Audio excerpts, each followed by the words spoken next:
¿Cómo le va? Esto es el análisis por aquí, por Diputados Televisión, el análisis por DTV, cerrando una semana con, claro, muy poca actividad, pero ya pensando en la agenda que tiene el Congreso para discutir los diferentes temas en esta segunda etapa del año, en cuanto se retome la actividad en el Congreso de la Nación, con proyectos que impulsan diferentes sectores de la oposición, como puede ser el proyecto de ley de alquileres, como proyectos que le interesa y mucho al Poder Ejecutivo Nacional y al Frente de Todos en esta Cámara de Diputados, como puede ser el proyecto de ley de compra argentino. Bueno, diferentes iniciativas que seguramente los diputados van a aprovechar también este tiempo para analizarlo más profundamente, puertas hacia adentro de sus oficinas o de sus domicilios particulares. Pero lo cierto es que la actividad parlamentaria está transitando lo que es este receso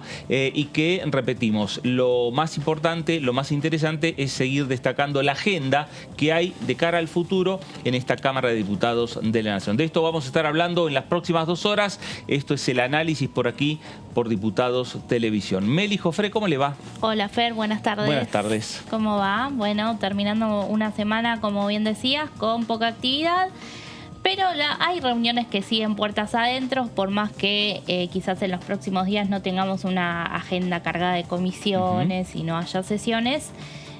Siempre hay algunas discusiones que se dan puertas adentro y algunos debates que incluso avanzan en comisiones, por ejemplo, de la mano de los asesores, claro, ¿no? Así que, bueno, de todo eso vamos a estar hablando y también repasando un poquito lo que queda pendiente. Bueno, muy bien. José Di Mauro, ¿cómo le va? ¿Qué tal, Fer? ¿Qué tal, Meli? Y bueno, sí, tal cual. ¿Qué más queda por decir en una semana donde ya se inició virtualmente el receso legislativo? Pero bueno, con mucho run detrás de toda la actividad legislativa y mucha expectativa respecto de lo que seguramente durante el programa hablaremos de los temas por venir para el segundo semestre, todo lo que quedó pendiente de esta primera etapa, primera parte del país, del año, y lo que viene para la segunda. Muy bien, bueno, y lo que vamos a hacer ahora es saludar a nuestro invitado, que es el diputado Alejandro Topo Rodríguez. ¿Cómo le va? ¿Qué tal? Gracias, Gracias por la invitación. Gracias por estar aquí en los estudios de Diputados Televisión. Bueno, a ver, se viene una agenda con diferentes temas.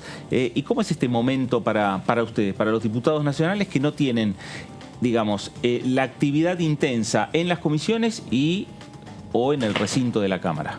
Bueno, por suerte uno tiene permanentemente demandas, pedidos, reclamos de la ciudadanía que también hay que atender. Yo estoy convencido que nuestra actividad tiene que estar dedicada, por supuesto, a legislar, pero también en cualquier momento y frente a cualquier circunstancia, estar acompañando procesos sociales, viajando.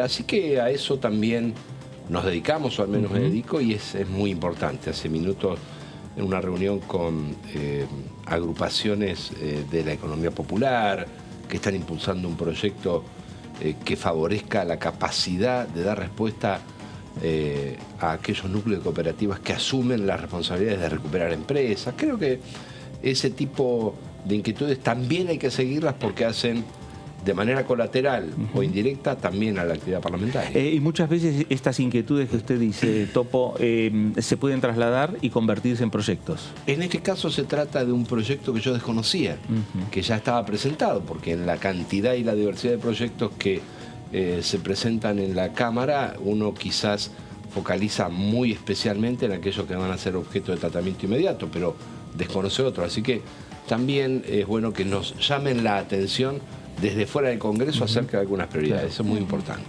Diputado, uno de los temas que se empezó a tratar en la última semana y que está próximo a vencer la moratoria vigente, por eso también los tiempos corrían un poco, pero se sabe que no se va a llegar con la ley, es este plan de pago previsional que, bueno, viene con media sanción del Senado. Preguntarle en ese sentido si hay alguna posición por parte de su bloque, porque en la Cámara Alta la representante de Córdoba Federal, que forma parte del interbloque que preside, votó a favor del proyecto. ¿Ustedes tienen alguna posición? ¿Lo han discutido? ¿Lo han visto? Lo primero que hay que decir es que, igual que el macrismo, el kirchnerismo sigue sin afrontar una discusión seria, profunda, estructural de nuestro sistema previsional. Y riesgosamente, el kirchnerismo se va a inclinar otra vez más a una falsa discusión que es la que impone el Fondo Monetario Internacional, que es empezar a discutir acerca de la elevación de la edad jubilatoria. Es decir, en vez de tomar el tema en profundidad, van a seguir con los modelitos enlatados del Fondo Monetario Internacional.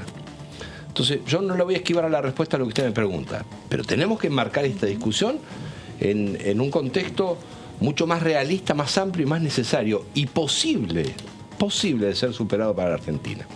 Argentina tiene que tomar la decisión. El gobierno, o el próximo gobierno, que tiene que ser un gobierno de unión nacional, tiene que tomar la decisión de ampliar las posibilidades de aportar a casi la misma cantidad de trabajadores que hoy no están registrados que los que sí están registrados. Entonces, la salida no es ver cómo se exprime un poco más a quienes están ya registrados, sino cómo se incorporan millones que hoy no tienen ninguna cobertura de previsión social. Y eso se hace en el marco de un diálogo, simplificando la posibilidad de que quienes hoy no están registrados lo estén. Y eso no significa, bajo ningún punto de vista, tocar los derechos adquiridos de quienes hoy están registrados. En ese marco, lo que sucesivamente se van discutiendo son pequeñas modificaciones, en algunos casos pueden ser parches, en otros, como este, me parece una alternativa interesante para analizar. Porque si hoy tuviésemos que definir la relación entre años aportados y edad jubilatoria, nos encontraríamos con que se podrían jubilar por edad y por aportes solo 1 de cada 10 mujeres y solo 3 de cada 10 varones. Sí. El dilema es que quienes no tengan completos sus años de aportes igual van a recibir una contraprestación, que es la asignación o la pensión universal que se aplica desde el gobierno de Macri.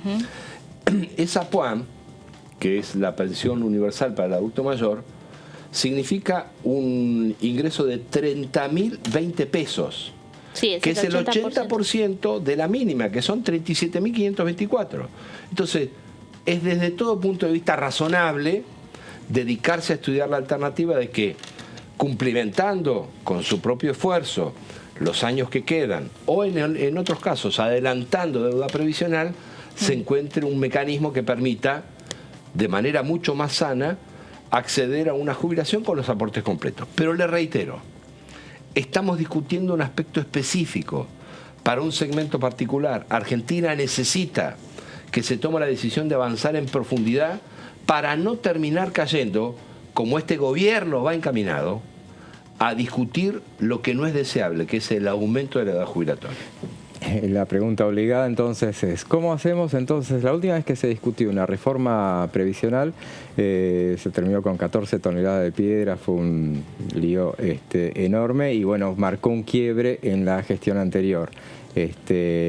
¿Cómo se hace en la Argentina que necesita justamente discutir un tema como bien dice usted, una cuestión como una reforma previsional?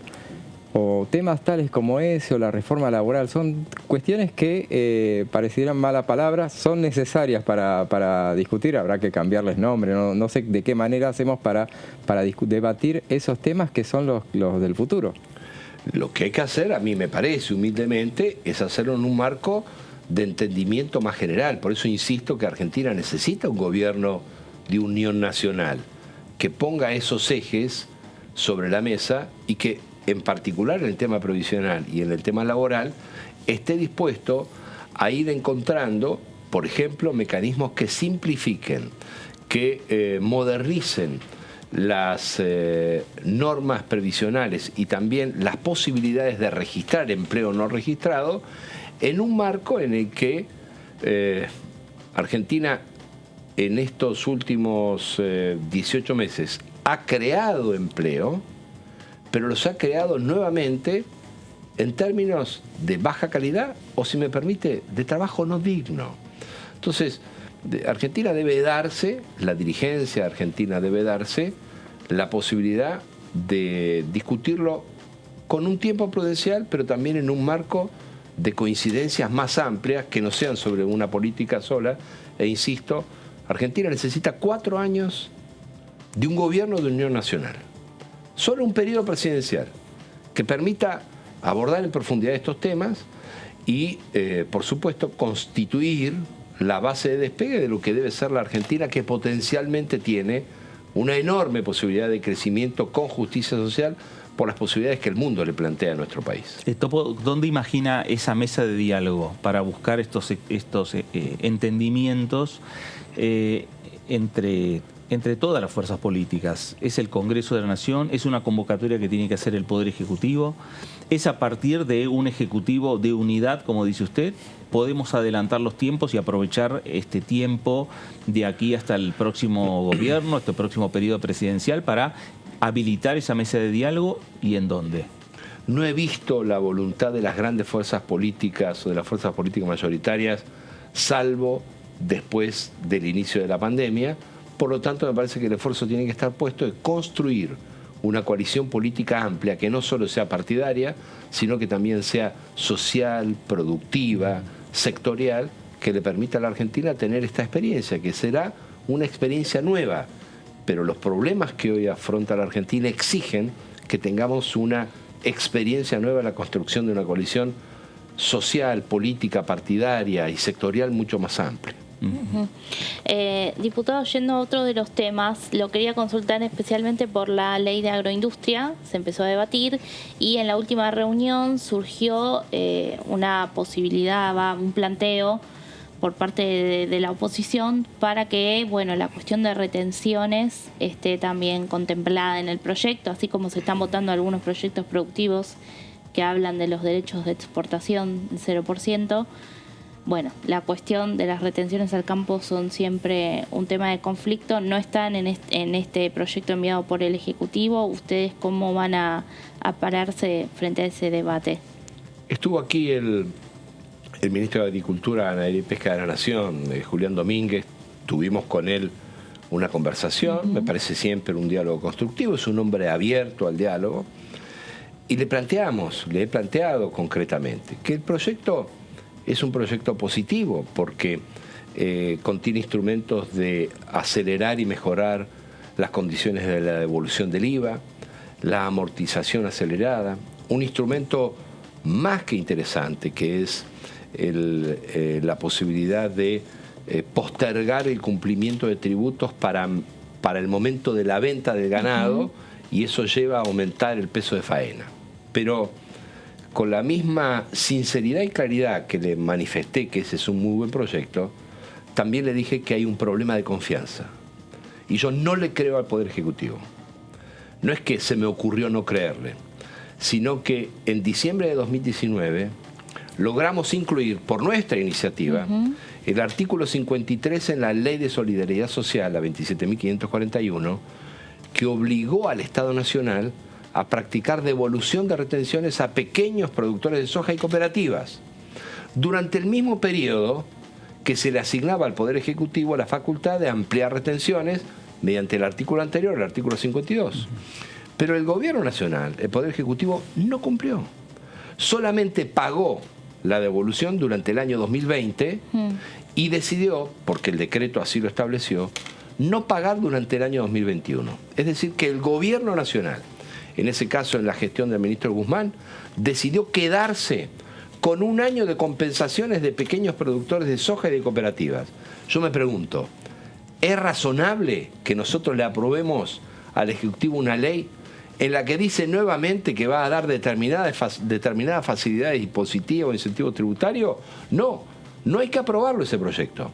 Lo que hay que hacer es esperar si el Ejecutivo cumple con una ley que está incumpliendo el Congreso y luego podemos conversar sobre eso. Así que yo voy a trabajar activamente para que esa ley no se apruebe, en la medida en que antes no se opere la devolución de esos incentivos, porque hoy no hay confianza, al menos yo no le tengo confianza. Es muy importante que nosotros podamos encarrilar las discusiones en esta dimensión, porque de lo contrario empiezan a aparecer, si no, las voces o las propuestas de denuncias penales.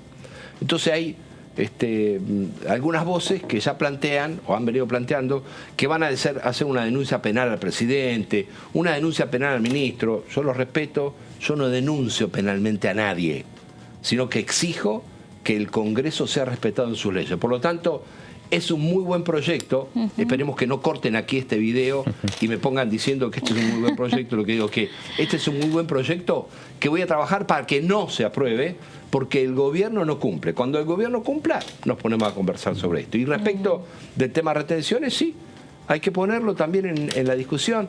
El bloque de Córdoba Federal tiene una propuesta muy inteligente, razonable, viable, que es ir pasando gradualmente retenciones al impuesto a las ganancias en un plazo de X cantidad de años, por ser 5, 6, 7, y me parece que esa discusión también debe entrar hoy en el debate de este y otros proyectos. Pero primero el gobierno tiene que cumplir con lo que el Congreso aprobó y no está cumpliendo. Entre los debates que arrancaron las últimas semanas está el tema de los planes sociales, y en ese contexto salió esto del salario básico universal.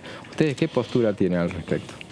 Mira, Argentina tiene desde hace ya 20 años, con la primera experiencia de lo que fue, ustedes recuerdan, el Jefas y Jefe de Hogar, un tránsito y una evolución de creación y multiplicación de programas y recursos de política social que hoy llegan a la sociedad, a la población, en gran escala y de manera masiva, le diría yo. Pero junto con eso, Argentina tiene un problema estructural, que es la inflación, que se come la capacidad de compra de los ingresos de esos programas y ayudas sociales, y que sigue sin resolverse, a tal punto que hoy, cuando usted analiza la proyección del registro de evolución de la inflación que releva el propio Banco Central de la República Argentina, lo va a encontrar entre 76 y 79,2%. Es decir, que la inflación probable para este año está cerca del 80%. Esa inflación se come la capacidad de ingreso de cualquier programa o ayuda social, que a su vez, le reitero, existe y de manera muy amplia, llegando a un porcentaje muy importante de la población. Por lo tanto, lo que me parece razonable es trabajar sobre el programa insignia, sobre la estructura de la política social argentina, que es la asignación universal por hijo. Allí, hoy el cobro es de un poco más de 7.000 pesos brutos por hijo, más 10.000 adicional que se dan por única vez. Me parece que hay que trabajar en mejorar con alguna medida excepcional, porque hay un cronograma de actualización, pero debería excepcionalmente darse un aumento adicional de emergencia por cada tramo de hijo y evaluar la posibilidad de que esos 10.000 por única vez se constituyan por lo menos en 20.000. Es decir, hay que trabajar especialmente sobre la asignación universal por hijo. El gobierno nacional le ha garantizado, o el Estado nacional más bien, le ha garantizado en las últimas horas, en los últimos días, a los bancos que no van a perder plata.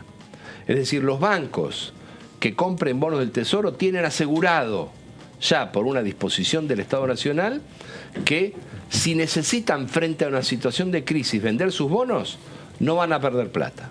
Pero a su vez también acceden al mecanismo de la compra de dólar futuro. Por lo tanto, este gobierno, con las decisiones de las últimas horas o de los últimos días, le está garantizando a los bancos algo así como lo mismo que Macri le garantizaba con el carry trade, la bicicleta financiera. Bueno, si la decisión del gobierno nacional es asegurar que los bancos no pierdan, también deberá el gobierno nacional asegurar que quienes son beneficiarios de los programas sociales no pierdan mediante algún mecanismo. Luego, quienes están pensando en un salario universal, cuyo destinatario yo todavía no tengo claro quién es, no digo que no lo tenga alguien claro, nadie me lo ha transmitido, me parece que hasta el último peso de ese denominado salario universal, en lugar de ir a un salario universal, tiene que ir a la generación y a la creación de empleo en el sector privado. Es decir, esos recursos usarlos como un impulso de transferencia al sector privado para la creación de empleo. ¿De qué manera? ¿Baja de impuestos?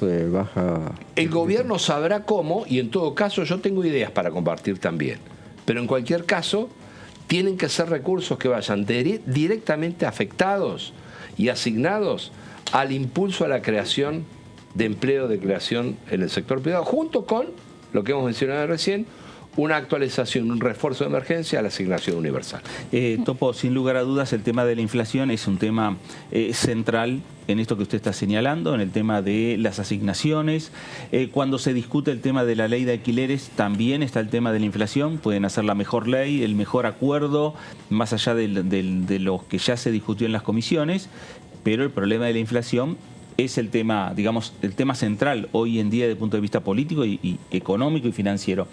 ¿Cómo la ve a la ministra Batakis para manejar este tema y para encontrar soluciones a este tema? Digo, usted la conoce a la ministra, compartieron gabinete en la provincia de Buenos Aires.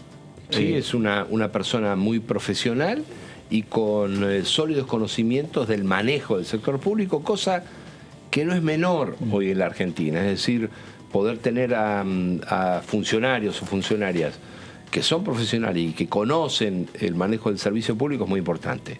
Ahora, nadie debe ser injusto de pedirle a un ministro o una ministra que solucione el desastre político que se autoinfligió este gobierno.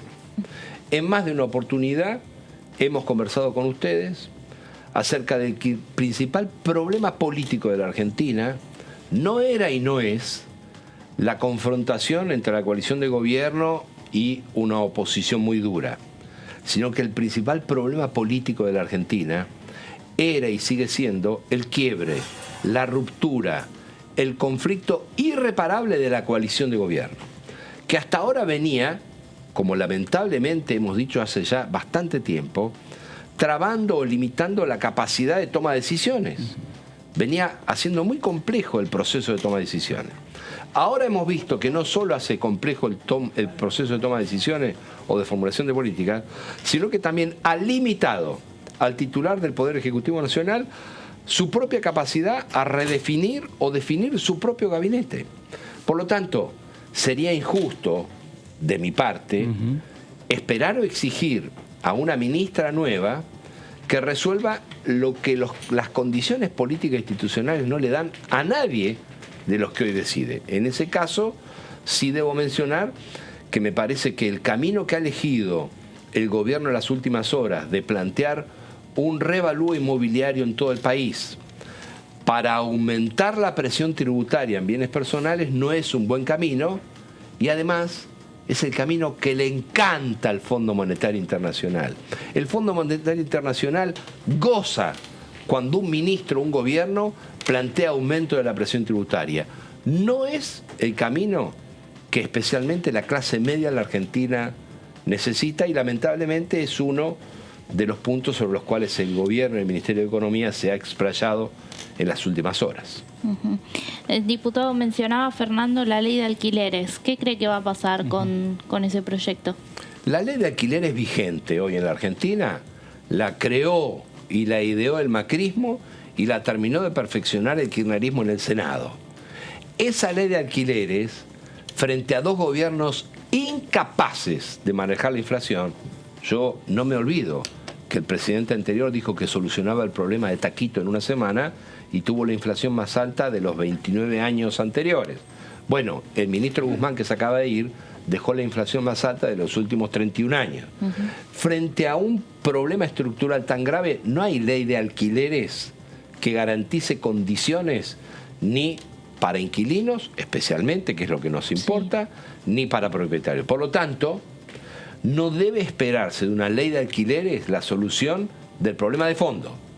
En el marco de esa discusión, hoy ustedes lo han hablado con la diputada Camaño también, que es quien está en los detalles dentro de nuestro interbloque, nuestro objetivo es que se perfeccione el instrumento que beneficie más tanto a inquilinos como a quienes necesitan y quieren ofrecer en mejores condiciones sus propias propiedades. En ese marco, yo creo que todavía hay una discusión. Veo a sectores de Cambiemos, de Juntos por el Cambio, planteando algunos puntos que no son posibles de ser compartidos, como por ejemplo que no haya ningún parámetro de actualización ni ningún parámetro de plazo para el ajuste. Eso es inaceptable. La discusión se está dando, veremos cómo evoluciona, claramente, reitero, no hay norma en materia de alquileres que pueda ir a neutralizar el problema estructural de la inflación en la Argentina. Recién hacíamos la referencia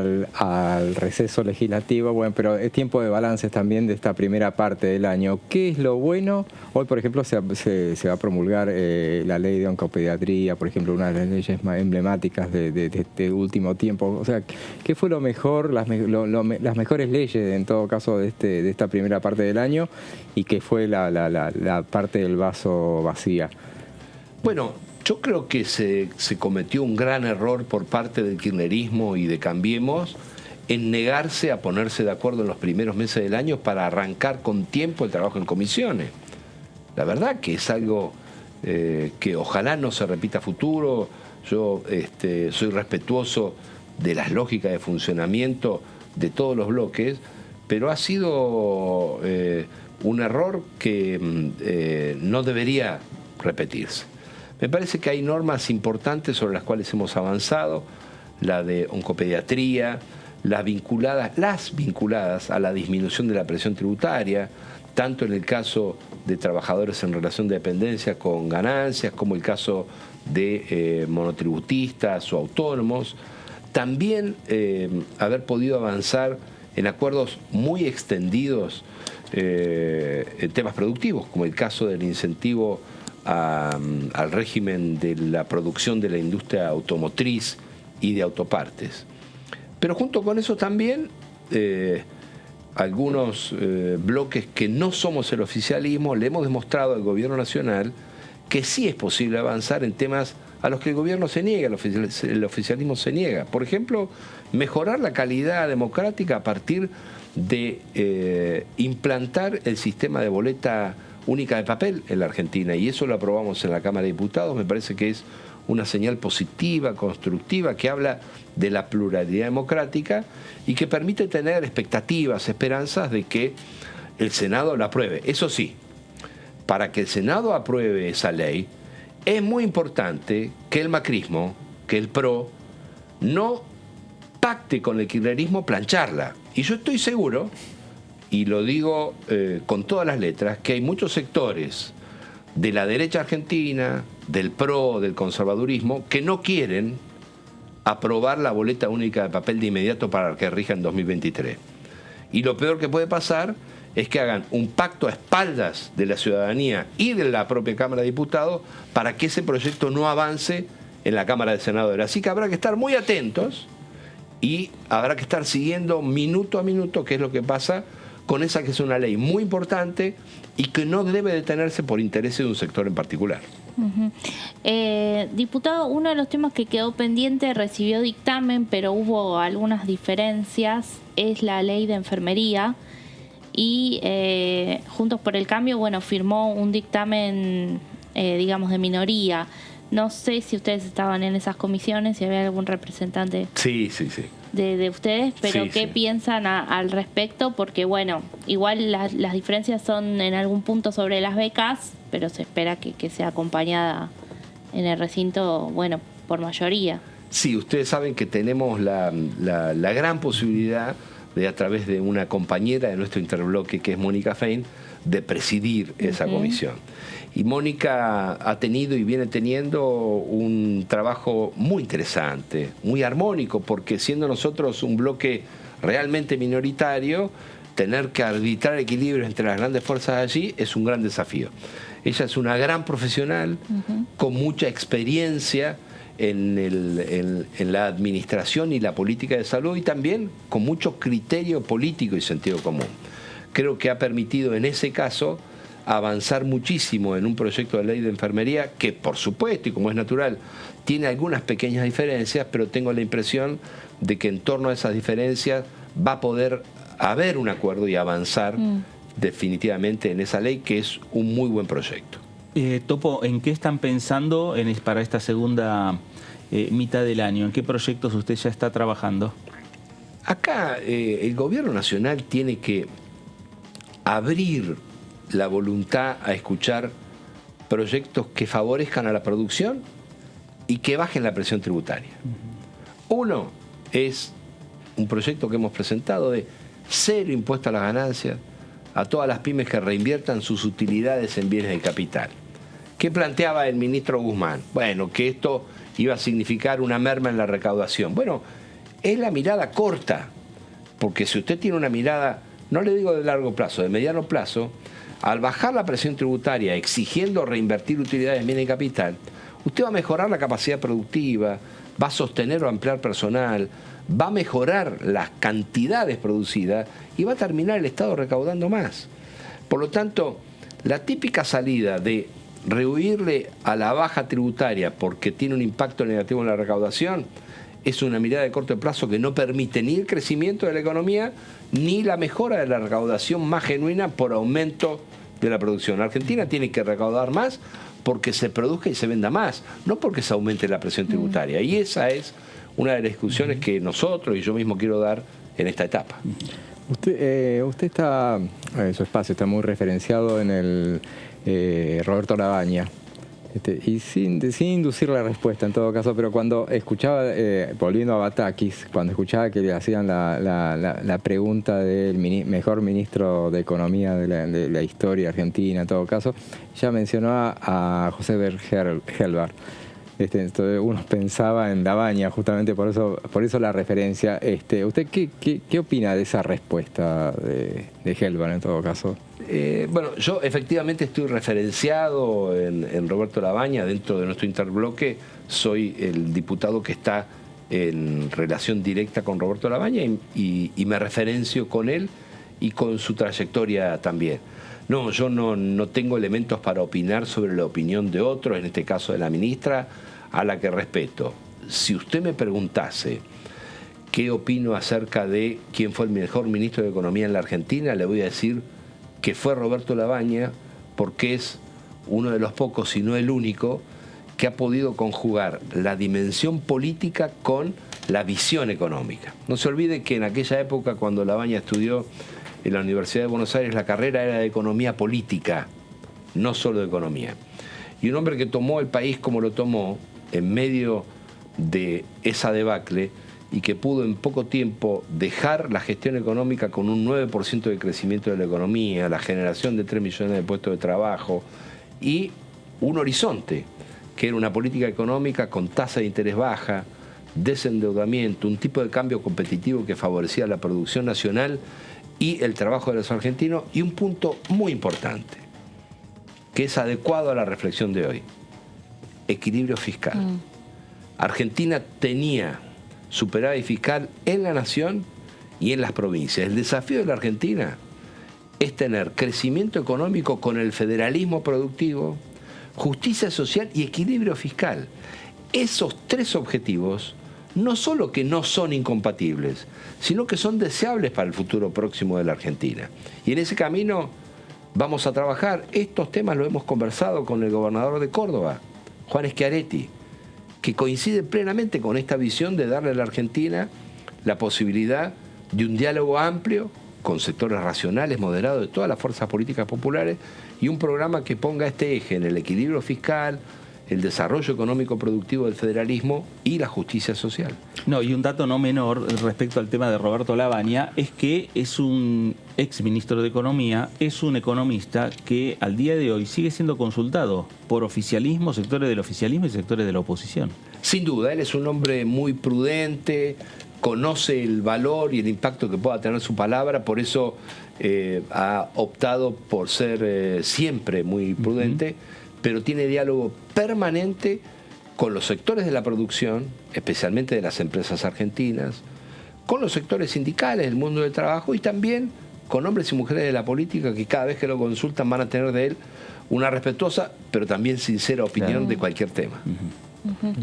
Diputado, quería consultarlo porque también en esta segunda parte del año, en septiembre, está previsto que ingrese el presupuesto. No podemos hablar porque todavía no está el texto, si bien se envió un adelanto, pero está firmado por Guzmán, con lo cual seguramente vendrá un proyecto actualizado.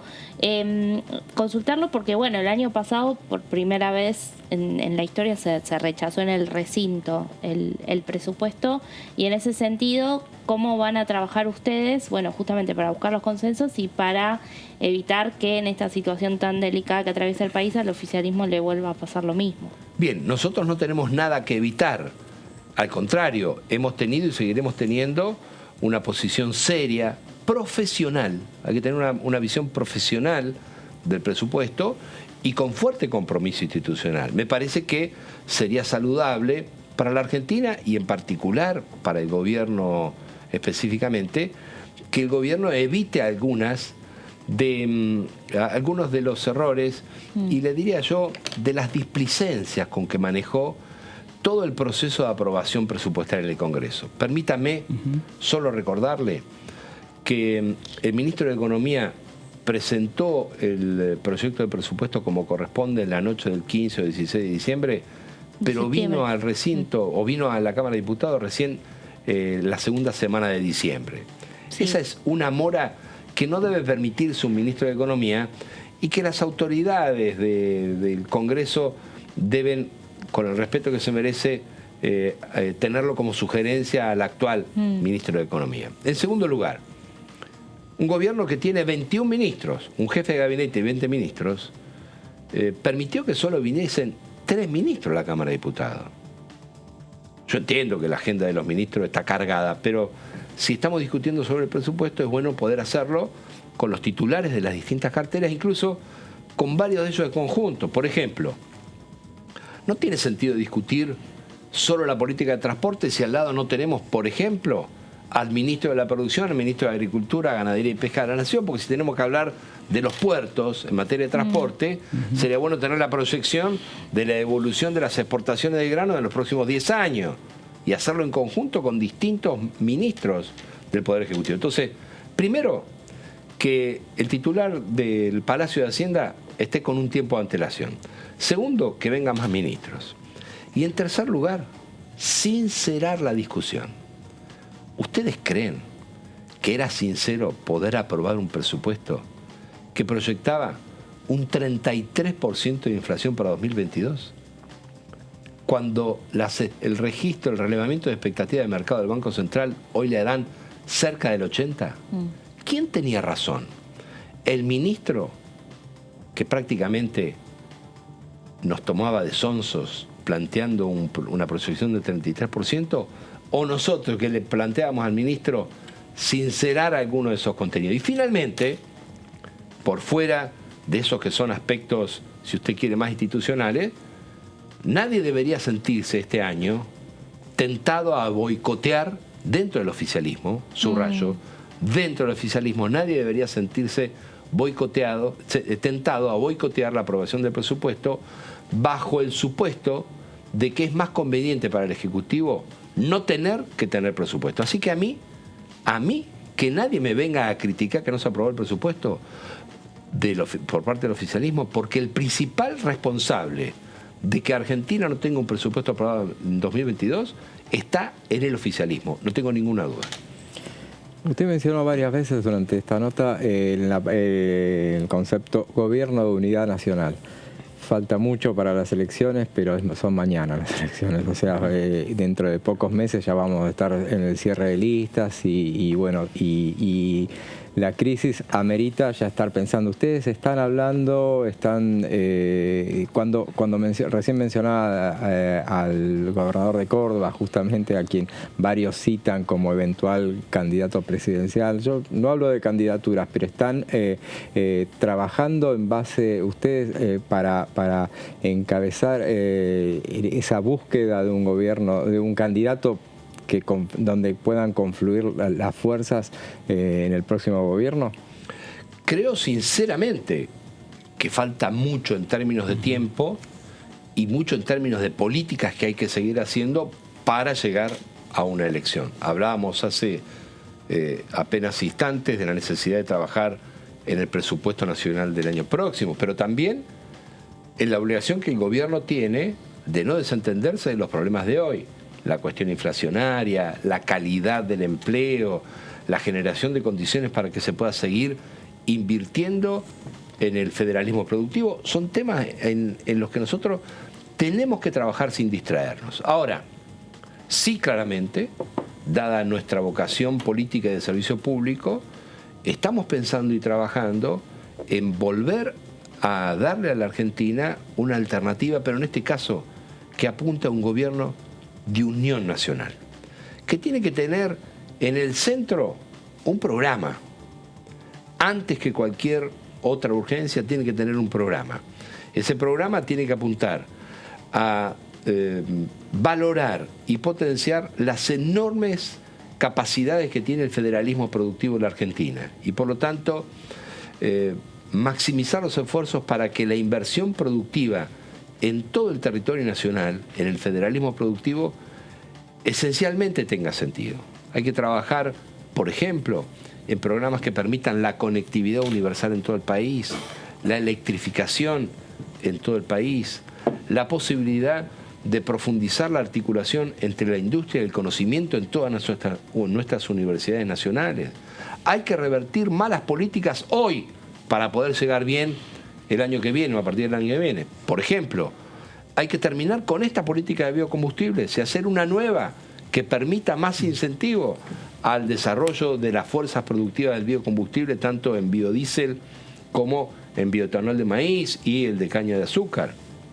En ese marco, a mí me parece que sí, hay condiciones para que el año que viene, solo el año que viene, se pueda construir un espacio muy amplio donde nosotros, desde nuestra visión, que es el peronismo con una visión federal, productiva, respetuosa de la institucionalidad republicana, pero también comprometida con la justicia social, pueda ser parte de una convocatoria mucho más amplia con otras fuerzas políticas. En particular, en la provincia de Buenos Aires estamos trabajando estos temas desde el Instituto Consenso Federal, que es de un instituto de formación para el gobierno y también de formulación de políticas públicas. Lo vamos a seguir haciendo permanentemente hasta el año que viene.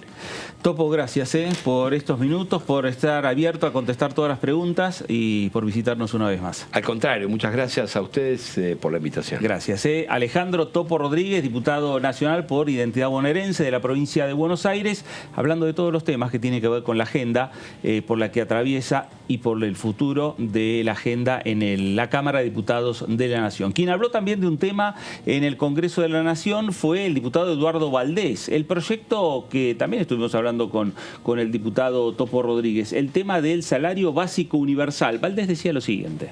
El mundo moderno, el siglo XXI, ha traído el surgimiento de algo doloroso, porque que es la economía popular, la economía de trabajadores informales. Sí. O sea, todo... nosotros fuimos criados en una generación que tener trabajo formal era saber que no ibas a ser pobre, que saber que tenías un futuro. Bueno, una idea de estabilidad. Todo el tema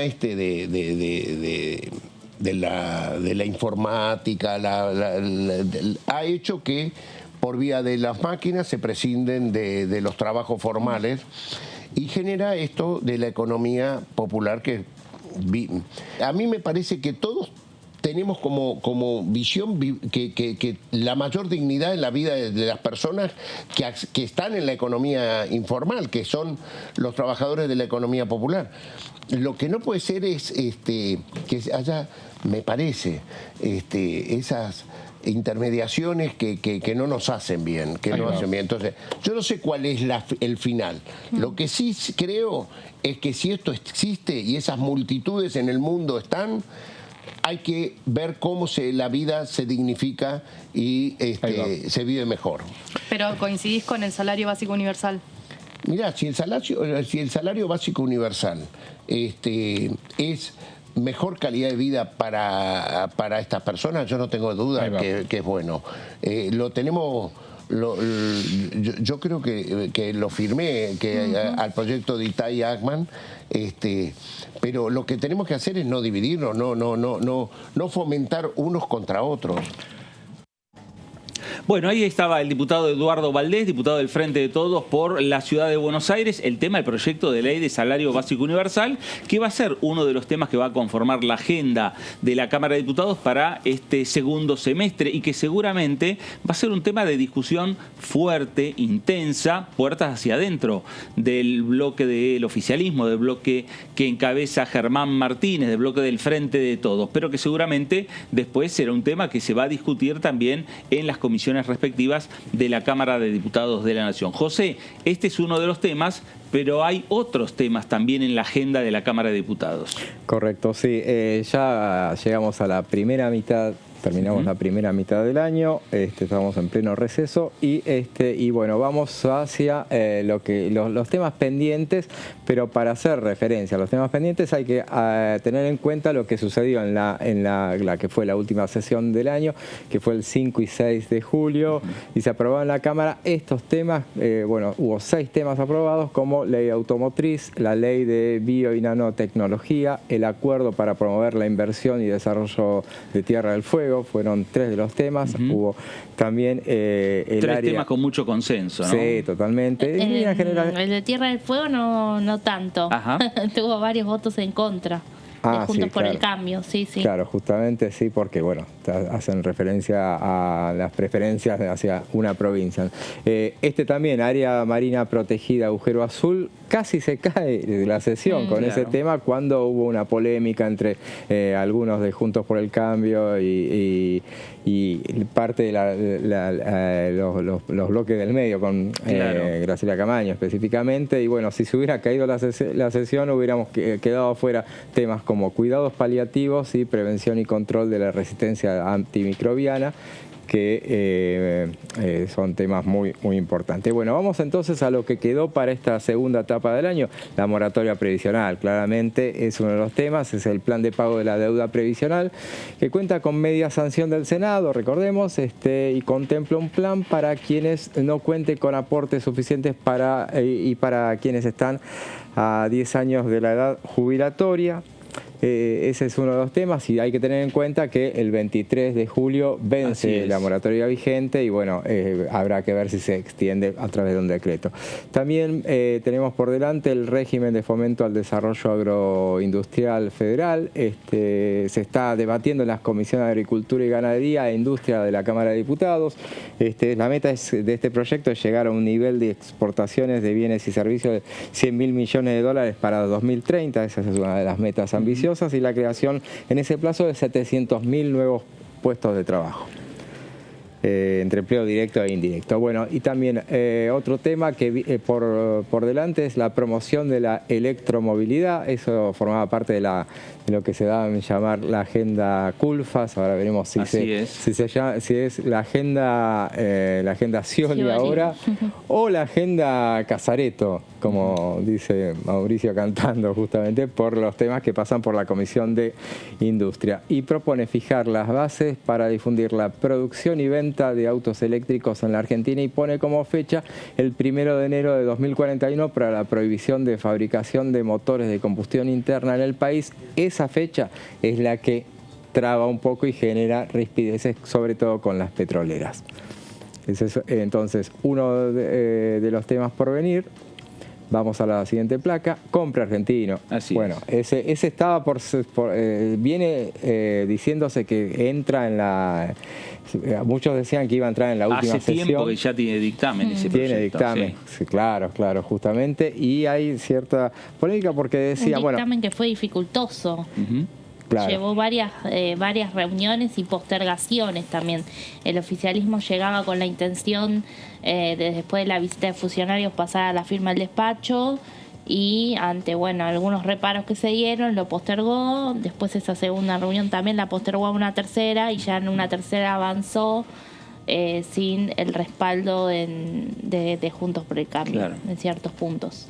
En efecto, bueno, justamente el 24 de mayo se emitieron esos 2 dictámenes a las que hace referencia Meli, en las comisiones de Industria y de Presupuesto y Hacienda de Diputados. La iniciativa impulsada desde el oficialismo eleva la preferencia de empresas nacionales en licitaciones públicas, eso es en líneas generales, y bueno, el oficialismo viene diciendo que tiene los números, no, claramente no los tenía, Claro. pero hay negociaciones, nos han hecho la referencia que hay negociaciones justamente con el interbloque federal para acercar posiciones y poder avanzar con esa propuesta. A ver, vamos a la siguiente placa. Ley de alquileres. Bueno, ese amerita para hacer todo un largo debate. Es el proyecto de reforma de la norma. Cuenta con 2 dictámenes de las Comisiones de Legislación General y de Presupuesto y Hacienda desde el 22 de junio y desde entonces se viene haciendo referencia a la posibilidad de que, bueno, una inminente sesión, pero hay discrepancias en torno, sobre todo ahora, con ese dictamen en minoría que parecía unificar a la oposición y en favor de ese dictamen y lograr la aprobación, bueno, no surgieron disidencias dentro de la propia oposición que había firmado el dictamen, sobre todo con respecto a los 6 o 3 meses para los ajustes de los valores del alquiler. Claro. Justamente el oficialismo insiste con el tema del plazo de la renovación de los contratos con 3 años. La oposición había acordado llevarlo a 2 años, y eso de los ajustes anuales, se había hablado primero de hacerlos semestrales, después terminó aprobándose el dictamen por trimestral, y eso fue lo que generó disidencias dentro de la propia oposición. Este es uno de los proyectos que, puertas hacia adentro de la oposición, tienen que todavía terminar de cerrar ese acuerdo, en definitiva, porque lo plasmado en el dictamen de minoría del plenario de comisiones, me parece que ya empezó a dejarse de lado y a empezar a buscar alguna modificación que se tendrá que hacer en el recinto. Pero lo cierto es que ahí es puertas hacia adentro de la oposición que se tiene que poner de acuerdo. Claro, claro. Y bueno, y ya en los últimos temas que nos quedan pendientes, bueno, la que hablábamos recién, la que mencionaba Meli, mencionaba al Topo Rodríguez, la ley de fomento a la enfermería, que tiene por objetivo mejorar la calidad de trayectorias profesionales, fortalecer el sistema sanitario, aumentando el personal, y a las enfermeras y enfermeros en su formación. Hay 2 dictámenes, hay discrepancias con respecto al tema de las becas, entre otras cuestiones, pero bueno, va a terminar seguramente en el recinto firmándose. Los comités mixtos de seguridad, salud y medio ambiente y prevención en riesgos del trabajo. Es una iniciativa que comenzó a debatirse con la participación de referentes empresarios y sindicales y elabora planes de formación en materias preventivas e implementa medidas para evitar los accidentes y afirmar el derecho a un ambiente laboral seguro y saludable.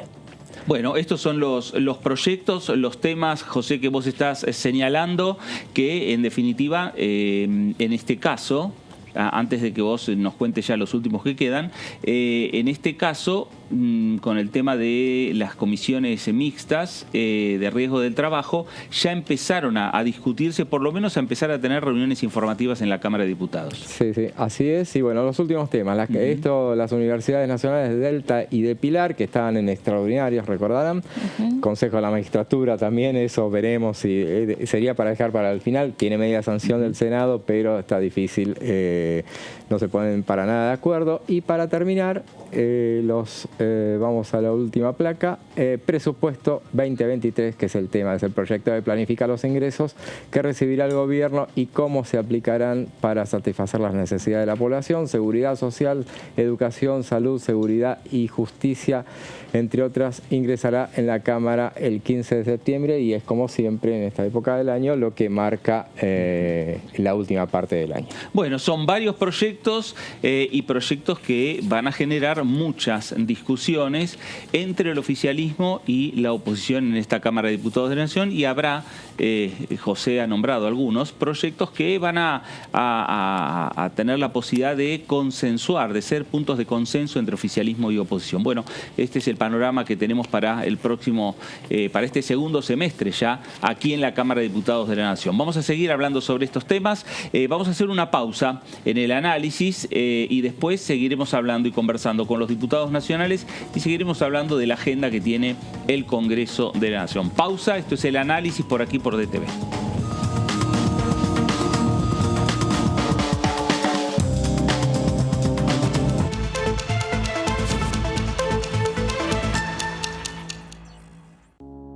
Las sesiones son el espacio donde los diputados debaten proyectos de ley para su aprobación, modificación o desaprobación.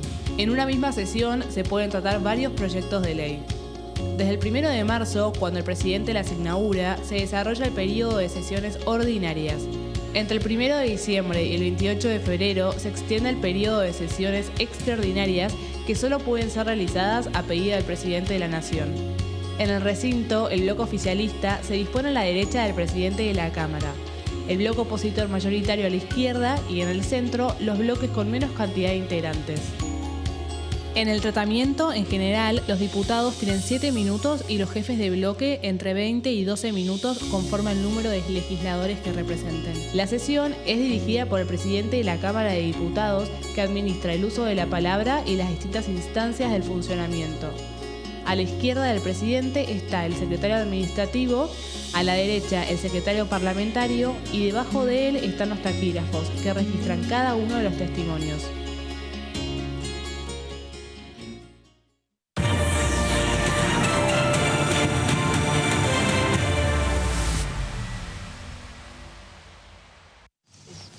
¿Qué haces? Nada, estoy calculando la temperatura que va a ser allá. ¿Y cómo?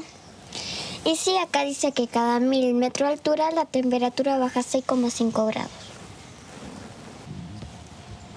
¿Qué calculas? Que no traje suficiente abrigo. Ay, Dios. Este año, la bandera de la educación va a izarse más alto que nunca. La educación, nuestra bandera. Ministerio de Educación. Argentina Presidencia. Bienvenidas y bienvenidos a Punto Género. Nosotros teníamos un número de una encuesta del INDEC del 2015 que señalaba que el 68% de los varones, cuando rompía el vínculo, digamos, con la madre de sus hijos, dejaba de pasar la cuota alimentaria. En realidad, los principales beneficiarios del tema de la cuota alimentaria son los niños, niñas, adolescentes, no es la mamá. O sea, la mamá es la que intercede en reclamar ese derecho.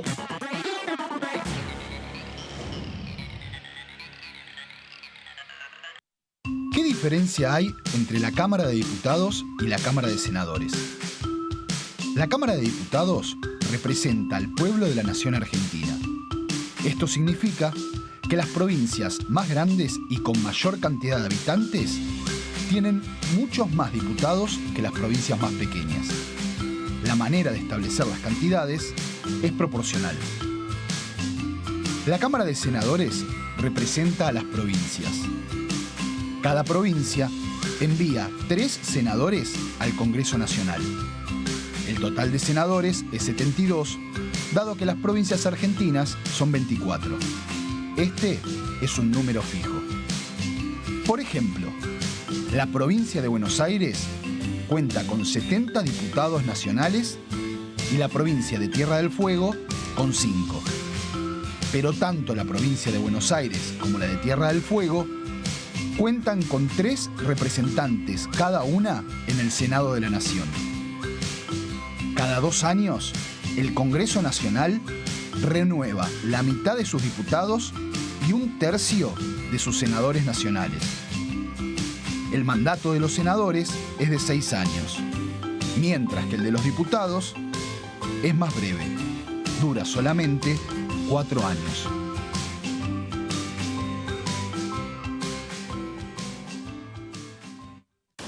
Ingeniería electrónica, ¿y vos? Ingeniería en informática. Ah, eso es de programación, ¿no? Programación y un montón de cosas más. Bueno, entonces estaría bueno que te programes una alarma porque ya estamos bastante tarde. Metele. Este año, la bandera de la educación va a izarse más alto que nunca. La educación, nuestra bandera. Ministerio de Educación. Argentina Presidencia.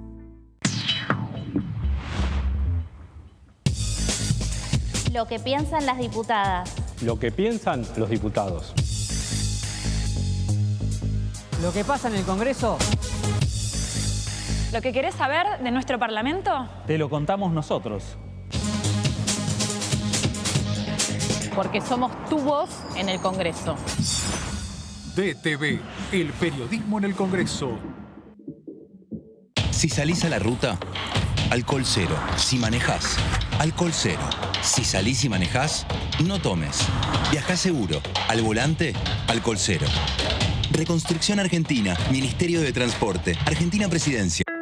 ¿Ya consultaste el calendario de vacunación? Nuestro calendario es de los más completos de América Latina y cubre todas las etapas de la vida. Las vacunas son gratuitas y se aplican en los vacunatorios, centros de salud y hospitales públicos del país. Más información en argentina.gov.ar/vacunas. Vacúnate. Es bueno para vos, es bueno para todas y todos. Argentina te cuida. Ministerio de Salud. Argentina Presidencia.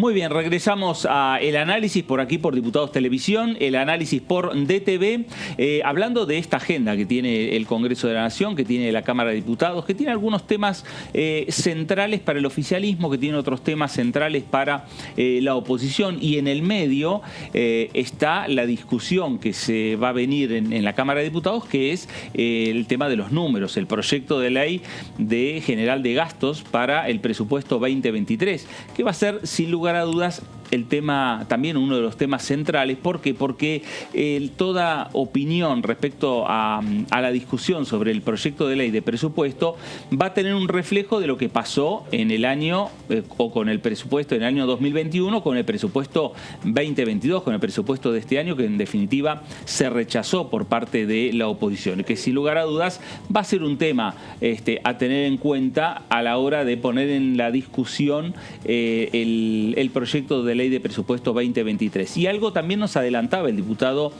Alejandro Topo Rodríguez, el tema de la presencia de los funcionarios del Gobierno Nacional en el Congreso para discutir el presupuesto, que no sea solamente la presencia del ministro o de la ministra de Economía y de 2 o 3 ministros más, sino que sea una presencia importante. Como era antes. Digamos, claro, como era hace años, en la cual la discusión del presupuesto llevaba por lo menos un mes. Claro. Sí, era cada semana o a veces 2 veces por semana venían ministros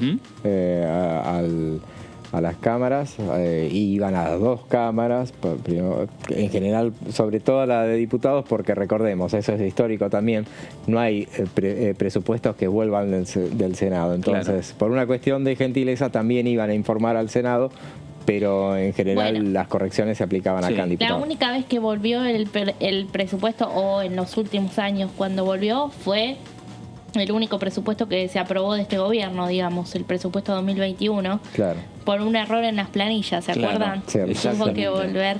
Pero bueno, no porque no estuviera acordado, ya estaba Pero venían cerrado. los ministros de cada área, venían el titular de la FIP, venía, de los diferentes organismos venían a defender y a pedir presupuesto, obviamente, al Congreso de la Nación. Y la manera de pedir el presupuesto era viniendo a la comisión y pidiéndole a los propios diputados nacionales del por qué era necesario aumentar el presupuesto en determinadas áreas o en determinados ministerios. Y se tardaba por lo menos un mes largo. Sí, seguro, pero después, bueno, con el tiempo eso fue cambiando, sobre todo cuando hubo mayorías muy intensas. Entonces, a partir de ahí, algunos gobiernos se sintieron ya sin necesidad de que los ministros vinieran a pedir, a ablandar los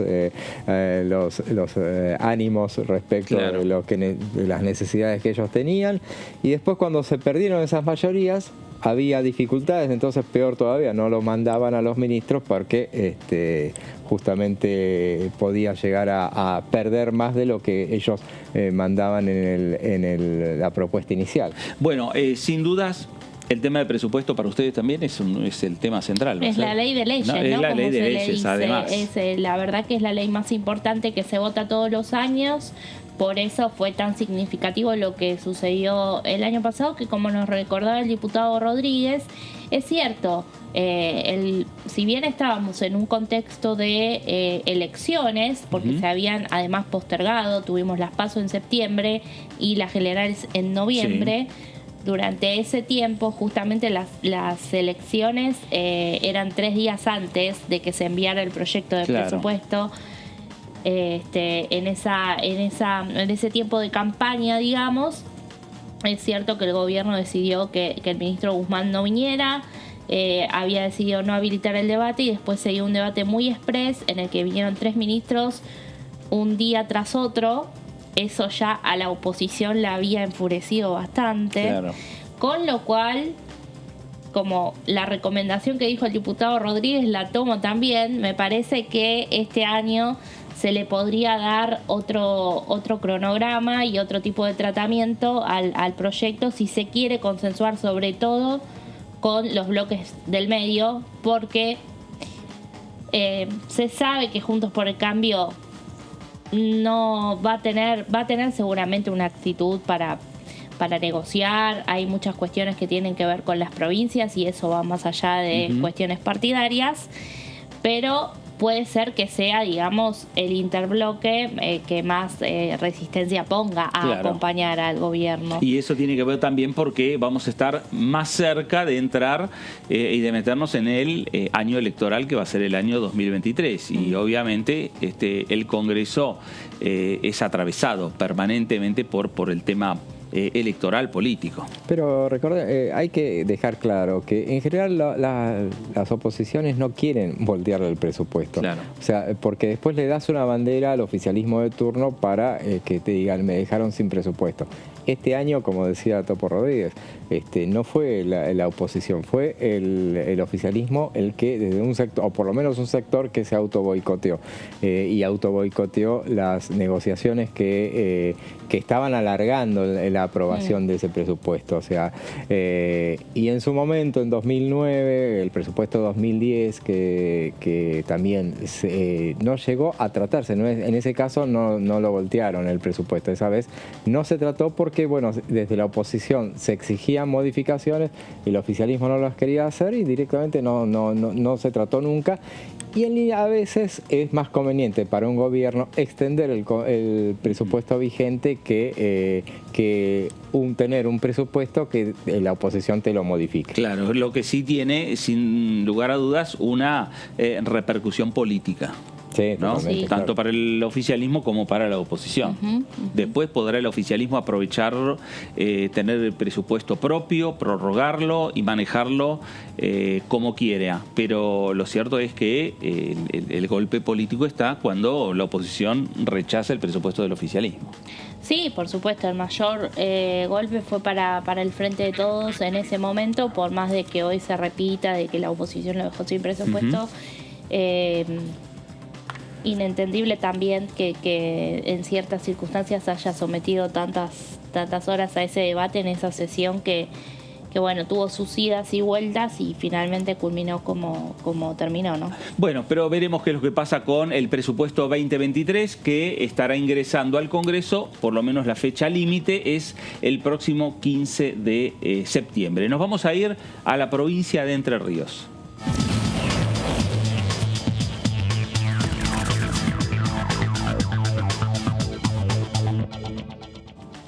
Diputada Gabriela Lena, ¿cómo le va? Fernando Fraquelli saluda. Hola Fernando, ¿cómo están? Muy Hola, bien. Chicos, también, ¿cómo están? Muy bien, acá estamos con José, estamos con Melisa, estamos analizando un poco esta agenda, ¿no? Que de varios temas que tiene el segundo semestre en la Cámara de Diputados de la Nación. Y ¿cuáles serían los temas para usted o para Juntos por el Cambio o para la Unión Cívica Radical? ¿Algún tema prioritario para discutir rápidamente en la Cámara? Nosotros creemos que tenemos que discutir alquileres. Es uno de los temas que nos quedó pendientes y es uno de los que queremos sacar, queremos que se trate lo más rápido posible. Ese como tema central y en la discusión ahí tienen que tratar de ordenarse nuevamente desde el arco de la oposición. Deberemos, nosotros tenemos ya dictamen firmado, hay 2 dictámenes y no hemos podido lograr una sesión de consenso porque, bueno, hemos tenido problemas con algunos diputados que habían firmado el dictamen junto con nosotros en algún momento. Creo que debemos volver a insistir sobre esto y Y este es un tema que afecta a muchísimos argentinos y argentinas que son inquilinos a nuestro país. Y realmente hay que darle una solución que hoy están atravesando por un problema complicado, no solamente los inquilinos, sino también los propietarios, es un problema de la sociedad. Y creo que también hay otros problemas que tienen que ver con los créditos UBA, que se van a empezar a tratar. No sé si vamos a lograr que esto se mejore, pero creo que es un tema para empezar a tratarlo. Y estos son los temas que por ahí nosotros desde la oposición estamos hablando, porque los demás temas que tienen que ver con la cuestión económica, con solucionar la inflación, que nos está haciendo a todos un poco más pobres todos los días, y donde nos está costando muchísimo no llegar a fin de mes, sino llegar al fin de semana, en algunos casos. Me parece que son temas que le corresponden no a la oposición, sino que estos son decisiones que tiene que tomar el gobierno nacional, el oficialismo, nuestro presidente con su gabinete, para poder tener un plan de gobierno económico. ¿Qué tal, diputada? Melissa Jofre la saluda, ¿cómo está? Bien. La quería consultar esta semana hubo una protesta de los sectores del sector agropecuario y en el día de hoy un colega suyo, pero del Frente de Todos, Marcelo Casareto, también de su provincia, decía que había que fue una marcha de 100 personas ahí en Entre Ríos. No sé si usted pudo participar o si pudo saber acerca de la protesta y cuál es su relato sobre esa convocatoria a la que también asistieron dirigentes de Juntos por el Cambio. Sí, estuve presente en la convocatoria. Lo que pasa es que como no soy conocida, no me hacían notas los medios digitales. Le hacían notas a Santilli, a Carolina Lozada, a Rogelio Frigerio. Estuve presente, la verdad que eran bastante más de 100 personas. Bien, nobleza obliga, yo creo que pensé que iba a estar presente más gente relacionada al campo, sobre todo porque nosotros en las provincias como la mía vivimos directa o indirectamente de la producción del campo argentino. Vivimos directa o indirectamente. Nuestras ciudades todas ciudades que se mueven su economía a través de la ganadería o de la agricultura o de actividades que vienen conexas con las economías regionales y la ganadería en la provincia. La falta de gasoil en nuestra provincia se nota mucho y es un tema de mucho, en todos los lugares es un tema recurrente cada vez que nos encontramos con la gente, no solamente con productores, sino en general. Vemos el tema de la falta de gasoil y del precio del gasoil en nuestras rutas, con los camiones parados haciendo cola en las estaciones de servicio. Sabemos la problemática que están teniendo muchos de nuestros productores para poder importar algunos insumos. Y también sabemos que son que desde el campo es el lugar donde están llegando dólares, que son lo que el país necesita para poder mejorar nuestra economía y darle un poco de equilibrio. Diputada José Di Mauro la saluda, ¿cómo le va? ¿Cómo estás, José? Para no salir del campo, vamos a un proyecto, recién hablábamos de los temas que vienen para el segundo semestre, y está el del fomento del desarrollo agroindustrial federal, que ha tenido hasta ahora un tratamiento amable dentro en las comisiones. Estuvo el ministro del área participando. Sí, y bueno, ya tuvo otra reunión. ¿Qué perspectivas le ve de tratamiento y cuál será la postura que va a tener Juntos por el Cambio? Porque he conversado con algunos diputados que han estado presentes en esta reunión. Yo no estuve porque tuve otra reunión a esta misma hora. antes y todo lo que sea para mejorar el sector agroindustrial y a la cadena de valor, que le dé cadena de valor a nuestros productos primarios, vamos a apoyar. Lo que pasa es que muchas veces el gobierno a través de algunos proyectos que presenta, que tienen hermosos títulos o así esos títulos rimbombantes que le gusta dar al gobierno nacional, o a través de causas nobles, es bastante común que tenga algunas otras cosas, algunos otros artículos escondidos que vulneran algún derecho o que dan algunas prerrogativas a algunas empresas amigas. Entonces me parece que todo, si bien estamos de acuerdo con un montón de cosas, hay que mirarlo con atención a cada una de las iniciativas que se presentan. Gabriela, es decir que este es un tema que todavía le falta un tiempo... Le falta discusión. Un tiempo de discusión. Sí, le falta madurez. Ajá, no es un tema que puedan rápidamente sacarlo y llegar al recinto. Me parece que no, por lo que estuvimos hablando, me parece que le falta un poco más de discusión y de que se madure un poco más la idea. Y bueno, vos viste cómo son estas cosas en la Cámara, tienen a veces otros tiempos, ¿no? Claro. Falta que madure un poco más y de conversar un poco más estos temas y que también se escuchen otras voces para saber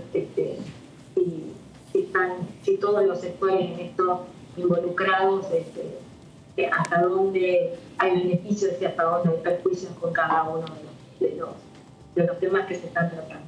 Uh-huh. Diputada,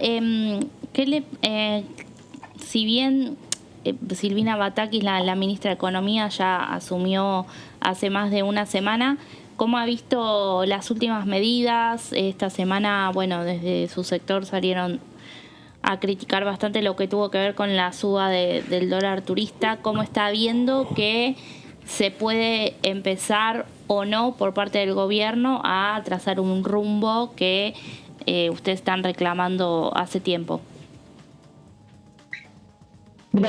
Yo creo que a la ministra tenemos que darle un changüí y un poquito de confianza como para que pueda arrancar, porque necesitamos que a los argentinos nos vaya bien. Necesitamos que nos vaya bien. Necesitamos que el gobierno mejore la economía para que nos vaya bien a todos.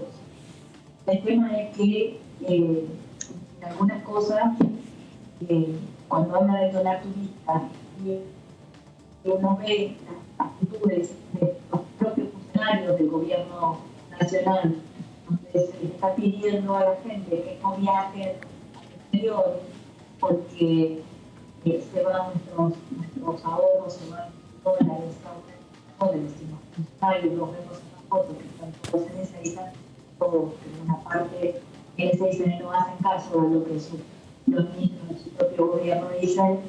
Es como que no damos el oficialismo nos está dando el ejemplo con sus propios funcionarios.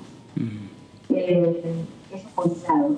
Y por otro, muchas de las medidas que tuvieron un poco de mejor, de sabor a poco, algunas cosas. Y todo lo que tiene que ver con la suba de impuestos, el revalúo del impuesto diario, un país federal donde el impuesto inmobiliario tiene que ver con un federalismo positivo. Obviamente que todas estas cosas hacen un poco de ruido.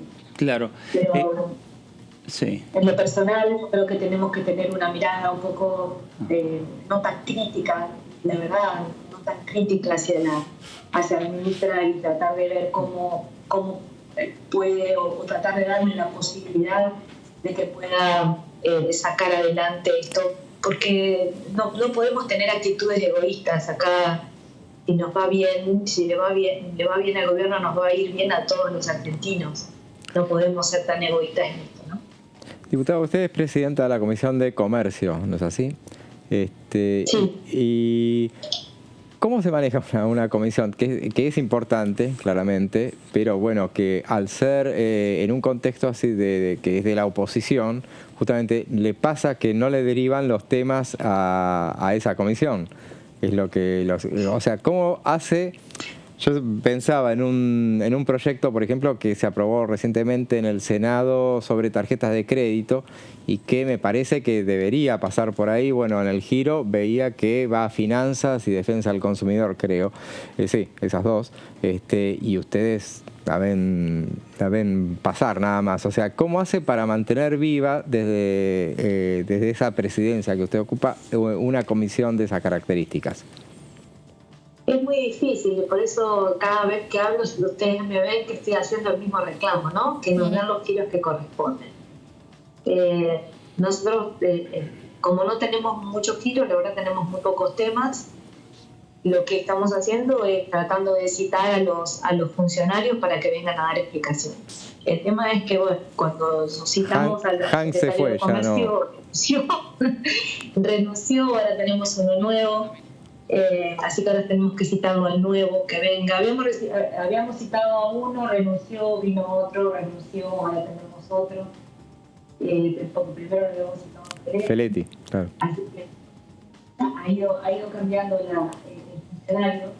Creo que es uno de los temas que tenemos que tratar y nos seguiremos manejando así, con informativas y tratando de que los funcionarios que tengan que ver con que trata la comisión tenga explicaciones y podamos interpretarlos. La verdad que es una lástima que no le den los giros que correspondan, a pesar de que tengamos ciencia de defensa del consumidor también. Pero es una lástima que los giros, porque yo soy la convencida que las voces diversas y distintas siempre salen las cosas, las mejores salen del disenso, cuando es con ese disenso, cuando es con respeto, ¿no? No es con chicanas, sino con respeto y con aportes de distintos lugares. Pero bueno, es lo que tenemos y ante esta situación que tenemos que tratar de salir, así que bueno, seguiremos con informativas, escuchando a los comerciantes, escuchando a los funcionarios, tratando de ponerle voz a las personas que no tienen voz, como hemos hecho en los 2 años anteriores, tratando de ponerle voz, sobre todo, me acuerdo que hicimos mucho con los comerciantes que tenían provincias, con los comercios pequeños y no tenían la posibilidad de estar cobertura y a lo que estamos la Cámara de Diputados y la Casa de que le pasa a la gente en todo el país. Entonces, creíamos conveniente que todo esto pueda pasar, que puedan escuchar, que se puedan escuchar las voces de todos, y sobre todo las voces de los funcionarios y de las entidades que reúnen a los comerciantes o los que tengan que ver con el comercio exterior de nuestro país para poder tener un poco más de opiniones. Más de eso no podemos hacer porque no tenemos temas, porque no nos da. Gabriela, gracias por estos minutos para Con Diputados Televisión. No, muchas gracias a ustedes, muy amables. Gracias. La diputada Gabriela Lena, diputada de la Unión Cívica Radical por la provincia de Entre Ríos. También la agenda que se viene para este segundo semestre, la agenda con la mirada puesta desde, en este caso, de Juntos por el Cambio, y también la agenda para su comisión. Es verdad, la Comisión de Comercio hoy por hoy tiene que ser una de las comisiones también cabeceras para muchos temas a discutir aquí. Pero es lo que pasa, ¿no? Con todos los gobiernos. Pasa siempre que no les giran. O sea, ella ya nos ha dicho varias veces que la intención de citar a funcionarios difícilmente se lo hagan. Hay un precepto que siempre se cumple y que recomiendan los expertos en materia parlamentaria, que dicen: cuando te cita una comisión de la oposición, arma un plenario, porque lo que tiene que hacer el oficialismo de turno tiene que poner al frente de la reunión a una comisión propia, en ese caso. Ahí podría participar de alguna manera. Pero bueno, por eso llamó la atención, por ejemplo, cuando se trató el tema, justamente lo que mencionábamos del proyecto agrobioindustrial, que el ministro Domínguez fue a una comisión de la oposición directamente, que es Agricultura. No hubo plenario, directamente la manejó la oposición y bueno, todo reinó la cordura de todas maneras. Seguro. Sí, Meli. No, sí, bueno, también Julián Domínguez, ¿no? Que fue expresidente de la Cámara de Diputados y que el Topo Rodríguez nos comentaba hace un rato que es un hombre de diálogo. Claro. Así que hay algunos funcionarios que quizás, digamos, que cuentan con cierto respaldo o en sus ya conversaciones privadas con algunos legisladores. Quizás también se ve qué ministro puede hacer frente, ¿no? A bancarse estar en una comisión de la oposición y cuáles quizás hay que, digamos, rodearlo un poco más. Claro, bueno, y ojo que atención que Gabriela Lena nos decía que todavía al proyecto de ley de agroindustria, desde la mirada de la oposición, todavía le falta mayor discusión, le falta madurar, dijo la diputada, en las comisiones respectivas, en esa comisión de Agricultura de la Cámara de Diputados. Hablando de proyectos, hablando de temas a discutir por el Congreso de la Nación, el diputado del Frente de Izquierda, el diputado Alejandro Vilca, diputado por la provincia de Jujuy, se refirió a la posibilidad de reducción de la jornada laboral en la República Argentina y decía lo siguiente. Con nosotros del Frente de Izquierda estamos por presentar un proyecto de reducción de la jornada laboral a 6 horas. Si esto se aplicara en las 12.000 principales fábricas hoy de la Argentina, ya podría crear 1 millón de puestos de trabajo sin reducir el salario. Nosotros estamos planteando esto, comenzar con las principales fábricas, ¿no? Hoy, vos fíjate, está la huelga del neumático. ¿Sabes? El reclamo de ellos son 200, el pago al 200% las horas extras. Gremio muy combativo históricamente. Claro, pero además, ¿por qué? Porque producen tanto que están obligados a hacer hora extra. Entonces, ya la jornada laboral ya no es de 8, terminas trabajando 9, 10, 12, porque tampoco los sueldos alcanzan. Claro. Entonces se está dando un fenómeno en que vos, para poder llegar a fin de mes, no ser pobre, tenés que laburar 2 o 3. Coincido. Entonces, nosotros creemos que además esta medida tiene que estar acompañado de establecer un salario que de todos los trabajadores que cubre el costo de la canasta familiar. Ya no es pobre solamente el que es precarizado, el que no tiene trabajo, sino incluso los trabajadores en blanco, porque están cada vez más empobrecidos. Hay gente que está hace años con planes sociales, con mano de obra barata en los municipios, formas desde monotributista, pasantía, contrato.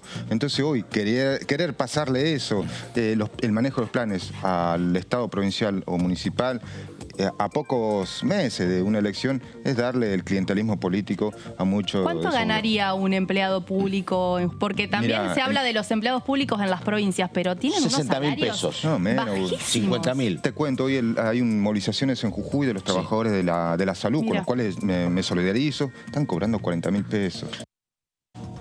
Bueno, ahí estaba Alejandro Vilca, ¿no? Este debate que transita también el Congreso de la Nación y Vilca ya adelantaba que desde el Frente Izquierda van a presentar una iniciativa de reducir la jornada laboral a 6 horas.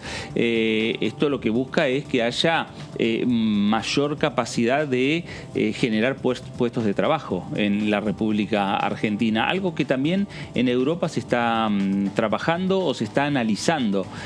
Países como Francia lo están analizando. Sí, en España también. Acá empezó el debate en comisión de asesores esta semana, justamente cuando hacía la referencia Melissa respecto de las actividades que hay y que no se ve tanto porque no están los diputados, pero sí los asesores. Fue ese uno de los temas que comenzó a debatirse.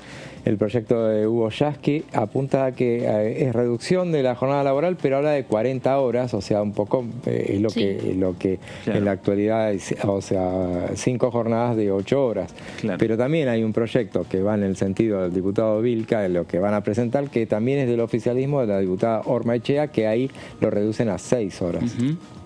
De 6 horas a 36 horas semanales, claro, ¿no? Exactamente.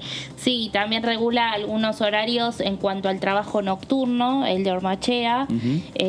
Obviamente se trata de modificaciones a ciertos artículos de la Ley de Contrato de Trabajo. Claro. Una ley que a través de distintos proyectos siempre también tiende a ser modificada, nunca hay una, digamos, una modificación integral de la norma, justamente porque siempre se escapa al hablar de reforma laboral, pero a lo largo de estos años algunas cuestiones que han quedado desactualizadas de esa ley fueron reformadas mediante distintas leyes.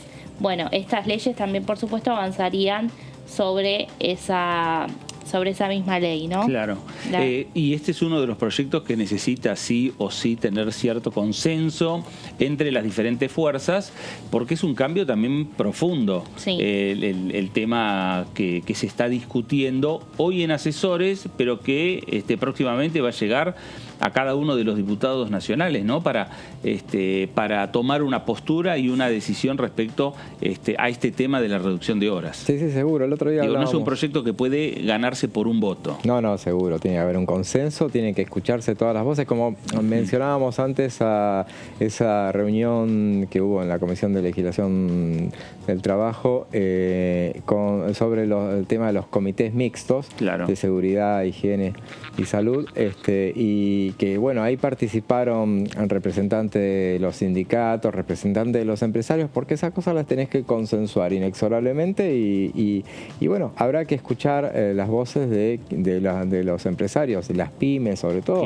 que a ver cuál es la postura respecto a un tema así. Y hablando el otro día con el diputado Hugo Yasky, que es el impulsor del proyecto principal que se debate, él decía, por ejemplo, que hay algunas resistencias en el sector de la construcción en particular. Bueno, a ver, hablando de Hugo Yasky, como dice José, vamos a escucharlo a ver qué decía. El primer objetivo es modernizar una norma que claramente, en el caso de la Argentina, quedó fuera del tiempo. La mayor parte de los países del mundo, incluso en América Latina, a partir de la incorporación de la ciencia y tecnología a los procesos productivos, ha ido reduciendo la jornada laboral. Esta jornada se instituyó en el año 1919, cuando se conformó la Organización Internacional del Trabajo. Claro. Después, ya entre la década del 60 y la década del 80, muchos países, ya con los cambios de los procesos productivos, la incorporación de la tecnología, tanto en la actividad productiva como en los servicios, fueron acortando la jornada con un objetivo que era, por un lado, lograr mayores niveles de productividad, porque está comprobado que en la medida que la jornada es menos extensa, la productividad es mayor. ¿Por qué? Y con el otro gran objetivo, que es que los seres humanos tengan una vida menos alienada, menos atada a esta lógica de que, bueno, trabajo 8 horas, viajo 2 horas o 3 horas, en definitiva consumo la mitad del tiempo de mi vida solamente para una actividad reproductiva del salario, simplemente.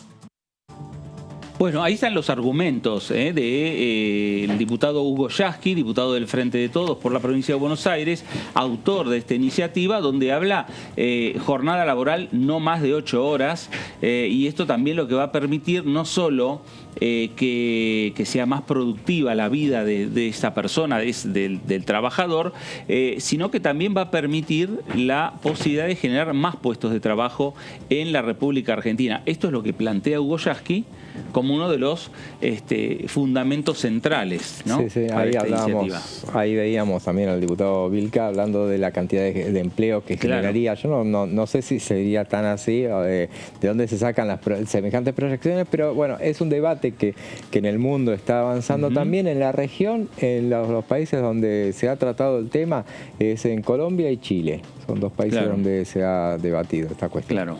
Bueno, y son debates que se inician con diferentes iniciativas y van sumando opiniones y van sumando voluntades en el Congreso, hasta que en algún momento determinado llegan a tener un consenso importante y se terminan, bueno, digamos, transformándose en leyes de la nación. Digo, este debate que está naciendo en torno a la modificación de la cantidad de horas semanales que tiene que trabajar el trabajador en la República Argentina.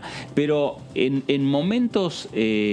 otros momentos del Parlamento, en las discusiones del Parlamento con otros temas, también se generaron debates que eran de un grupo muy pequeño, reducido de de bloques o de diputados de esos bloques hasta que finalmente se transformaron en leyes de la nación. Y hablo, Meli, de un tema que vos vas a traer porque se están cumpliendo 12 años desde la sanción del proyecto de ley de matrimonio igualitario, algo que se habló durante mucho tiempo en la República Argentina. Sí, Fer, así es. Hoy, 15 de julio, se cumplen 12 años de la sanción de esta ley, la 26.618, que ustedes recuerdan, ¿no? Recordarán, estaban presentes cubriendo el Parlamento. Yo todavía no estaba. Así que, bueno. Te estábamos esperando. 12 horas de debate. Así es. 12 horas, la última sesión, y para que el Senado sea 12 horas es mucho. Es mucho, sí, sí. Bueno, similar a como pasó con el aborto. También. 49 oradores. José se acuerda toda la precisión, ahí está. Como vos bien decías, Fernando, también, sí, son grandes temas que llevan muchísimos años. En este caso, la ley de matrimonio igualitario, desde la década de los 90, había muchas organizaciones LGBT que venían bregando por la aprobación de la norma, y acá te traje algunos antecedentes de algunos años. Por ejemplo, en 2002, la CHA había conseguido que en la legislatura porteña se aprobara la unión civil, que no era lo mismo, pero era un avance. Y también se habían aprobado, antes de la ley de matrimonio igualitario, leyes parecidas en la provincia de Río Negro en 2003 y en las ciudades de Villa Carlos Paz en 2007, Río Cuarto y Villa María en 2009. Perdón, la legislatura porteña lo votó en 2005 a lo de la unión civil en la ciudad de Buenos Aires. Para finalmente, bueno, llegar a 2010, el año en el que se dio este histórico debate. Como decíamos, hoy se cumplen 12 años de esa norma que incluyó en el Código Civil la posibilidad de que personas del mismo sexo contraigan casamiento, reconociéndoles sobre todo la igualdad de los derechos y obligaciones que tenían hasta ese momento solamente las parejas heterosexuales. Bueno, esta discusión comenzó aquí en la Cámara de Diputados, donde tuvo media sanción primero. El proyecto se aprobó el 5 de mayo y recibió 126 votos positivos, 109 negativos y 5 abstenciones. Leyes siempre, obviamente, que generaban, ¿no?, esta división transversal, así como lo vimos en el caso de también la ley de identidad de género, la ley del aborto legal más recientemente. Dentro de todos los bloques, bueno, había posiciones encontradas, ¿no? No pasaba más por una cuestión partidaria, sino, bueno, de la propia concepción de cada legislador, ¿no? Claro. Vamos a la siguiente. Acá recordamos entonces que finalmente se convierte en ley el 15 de julio, donde tuvo 33 votos a favor, 27 en contra y 3 abstenciones. Ese número es muy reducido, o sea, realmente claro. Estuvo muy ajustada esa vez, y había votos, fue como el aborto, era voto a voto, claro. Muchos que escondían el voto hasta el final, que lo resolvieron sobre la marcha, algunos que me acuerdo que cambiaron el voto sobre el final, hubo dos que eran... Que votaron en contra en realidad, o sea, que eran Luis Viana y Daniel Pérsico, que eran del oficialismo y terminaron votando en contra, o sea que había enormes presiones por esos días. Bueno, con esta ley Argentina se convirtió en el primer país en América Latina, ¿no?, que tuvo una ley en este sentido. Y la modificación central fue la del artículo 172 del Código Civil, donde quedó establecido que el matrimonio tendrá los mismos requisitos y efectos con independencia de que los contrayentes sean del mismo o de diferente sexo. Ese era el cambio central de una norma que se aprobaba antes de la reforma del Código Civil que vendría después en 2014 recién. Claro. Otra de lo que establecía la norma es que todas las referencias a la institución del matrimonio que contiene nuestro ordenamiento jurídico se entenderán aplicables tanto al matrimonio constituido por dos personas del mismo sexo como al constituido por dos personas de distinto sexo. En la ley también había varios cambios de otros artículos del Código Civil que tenían que ver, por ejemplo, con la cuestión de los apellidos, viste que cuando vos te casás te dicen, no sé, Jofre de Sánchez, por ejemplo. Bueno, ¿quién será Sánchez? No hay ningún Sánchez, es el apellido de mi madre. Pero fue el primero que se me ocurrió. Se regulaba sobre eso si las personas querían o no utilizar SD antes. Y también, se modificaban otros artículos referidos a la opción de los apellidos para los hijos, tanto matrimoniales como adoptivos. Bueno, además, los integrantes de las familias cuyo origen sea un matrimonio constituido por dos personas del mismo sexo, así como un matrimonio constituido por personas de distinto sexo, tendrán los mismos derechos y obligaciones. Y creo que tenemos una placa más. Además, se estipuló que ninguna norma del ordenamiento jurídico argentino podrá ser interpretada ni aplicada en el sentido de limitar, restringir, excluir o suprimir el ejercicio o goce de los mismos derechos y obligaciones, tanto al matrimonio constituido por personas del mismo sexo como al formado por dos personas de distinto sexo. Básicamente, se aclaraba, ¿no?, en la norma. Acá tenemos algunos números que, según datos oficiales de la Ciudad de Buenos Aires, desde 2010 a 2020 se registraron 4.950 matrimonios entre parejas del mismo sexo, lo que representa un 4% del total de los matrimonios que hubo en esa década, del cual el 2,6%, es decir, 3.222 fueron entre varones y el 1,4%, 1.728 entre mujeres. Estos son datos que tenemos de la Ciudad de Buenos Aires. Obviamente que la norma fue a nivel nacional, ¿no? Seguro. Y rige en todo el país. Bueno, pero lo cierto es que, Meli, ya han pasado 12 años desde la sanción del Congreso de la Nación de la Ley de Matrimonio Igualitario, que cuando se discutió en diputados, cuando fue el cierre, una larga locución de quien era el presidente del bloque del Frente para la Victoria, aquí en la Cámara de Diputados, de Agustín Rossi, y en el medio de ese debate bajó al recinto el entonces diputado Néstor Kirchner a votar la ley. Claro, fue la sesión en la que él participó y la votó. Exacto. Justamente una sesión en el Senado. Esa sesión iba a ser presidida, debería haber sido presidida, era el titular de la Cámara entonces era Julio Cobos. Justamente si había que desempatar era un problema, porque entonces justo se hizo en un momento en el cual la presidenta de la Nación, Cristina Kirchner, estaba fuera del país, entonces Cobos estaba en el ejercicio de la presidencia, entonces el presidente provisional del Senado era José Pampuro, que votó a favor. Claro. Hacemos un poco de parlamento en el recuerdo. Sí. Viene bien contar estos temas. No, aparte porque ustedes tienen todo acá.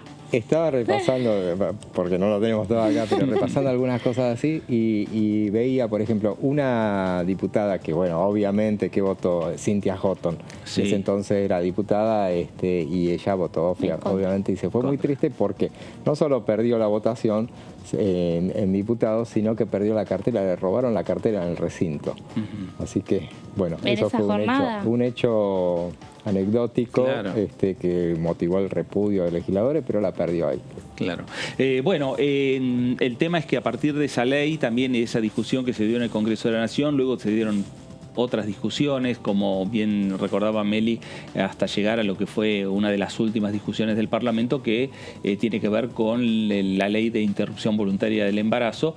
Esos proyectos que llevan su tiempo en madurar, no solo en la maduración del Congreso, sino en el debate en comisión, sino en la maduración en la sociedad de los proyectos, ¿no? Y a partir de que maduran estos proyectos en la sociedad es donde se le da el impulso para poder llegar a transitar, no fácil, no de manera fácil, no de manera rápida, pero sí a transitar con un paso más firme lo que es la discusión, primero en las comisiones, o primero en los bloques, o paralelamente también en puertas hacia adentro de cada uno de los bloques de la Cámara de Diputados y del Senado Nacional, y posteriormente a que llegue este proyecto al recinto de la Cámara de Diputados, como fue el de matrimonio igualitario, para luego ser la Cámara revisora el Senado Nacional y darle la esta sanción con fuerza de ley. Han pasado 12 años y Meli, excelente este trabajo de traer a recordar, ¿no? esta fecha importante.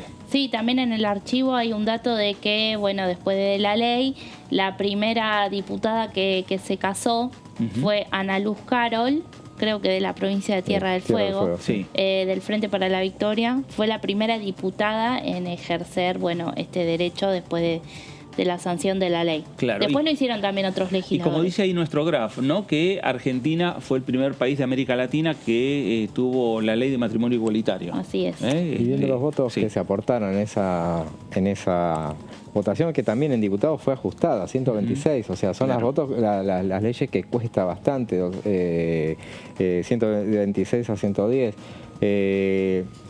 La coalición cívica, por ejemplo, de 19 miembros que tenía por entonces, era un bloque bastante grande, 16 votaron a favor y Elisa Carrió, por ejemplo, se ausentó en la votación. Claro. Son esos debates con estos números que no solo se cuida a los que están en el recinto, se cuida también en los ausentes, a ver qué pasa con aquellos que no vinieron a la sesión y a ver si vienen a último momento y cambia para uno de los bloques determinados el resultado de la votación. Y también se sigue, obviamente, muy de cerca cuál es la repercusión fuera del Parlamento Nacional, porque estas leyes, mientras se discuten o se discutían en el recinto, había manifestaciones en la puerta del Congreso. Sí, había. Como se dieron con varios proyectos de ley. Claro, en esto, Fernando, que vos decías de que también cuando madura la sociedad es el momento en el que estos proyectos van teniendo más un impulso más fuerte dentro del Parlamento, es justamente la presión de la calle. Claro, ¿no? exactamente. La presión y los antecedentes que se tenían, por ejemplo, con algunas normativas más locales que venían también sumando al debate. Bueno, y va madurando las cosas, como decías, lo que fue el antecedente, la unión civil, que costó bastante aprobarla, se aprobó a través de la justicia, fue la que aprobó, generó ese tema, generó la gran discrepancia entre el entonces jefe de gobierno Mauricio Macri y el entonces cardenal Bergoglio. Justamente se pelearon mal en ese momento porque no había actuado el gobierno de la ciudad para frenar... Sí, justamente eso que decís, José, de la justicia, al igual que pasaba con el aborto, lo que había como casos de antecedentes, no solo en las normativas locales, sino también fallos a favor de ciudadanos que, reclamaban justamente por poder ejercer esos derechos. Y muchos en ese momento lo que querían era no votar el matrimonio igualitario, sí estaban a favor de la unión civil, pero era lo máximo que toleraban. Por eso fue madurando de 2005 hasta 2010, llevó 5 años para que se alcanzaran los votos. Por eso fue importante esa ley de unión civil que se aprobó aquí en la Ciudad de Buenos Aires, que fue también parte del impulso para que llegue al Congreso de la Nación y sea ley nacional. Bueno, vamos a cambiar de tema y hablamos de agenda, porque ya estuvimos analizando un poco la agenda que tiene que ver con los temas, con los proyectos que hay en el Congreso de la Nación, pero hablemos de otra agenda que tiene que ver también con esta agenda de esta época de receso que tiene el Parlamento de la Nación y que parte del Parlamento, ¿dónde se va a trasladar? Se va a trasladar a Tecnópolis. Porque el Congreso de la Nación va a estar presente en Tecnópolis, aprovechando estos momentos de receso escolar principalmente, y ahí estamos viendo algunas imágenes del predio de Tecnópolis, y señalar que el Parlamento de la Nación va a tener una mega muestra en el espacio donde los más chicos podrán aprender jugando sobre el poder legislativo y la participación ciudadana. En la reapertura de Tecnópolis, en el marco de las vacaciones de invierno, el Congreso tendrá un stand en la megamuestra donde los visitantes podrán realizar un recorrido didáctico e interactivo que tiene como objetivo acercar la actividad legislativa a los más chicos, tanto para conocer el proceso de formación de leyes como así también facilitando espacios de participación ciudadana y democrática sobre los distintos temas que preocupan a las infancias y juventudes de nuestro país. ¿Cuándo va a ser esto? ¿A partir de cuándo ya? Esto va a ser el espacio del Parlamento, que forma parte de la extensa y variada propuesta de Tecnópolis. Podrá visitarse en el predio ferial durante las vacaciones de invierno de miércoles a domingo.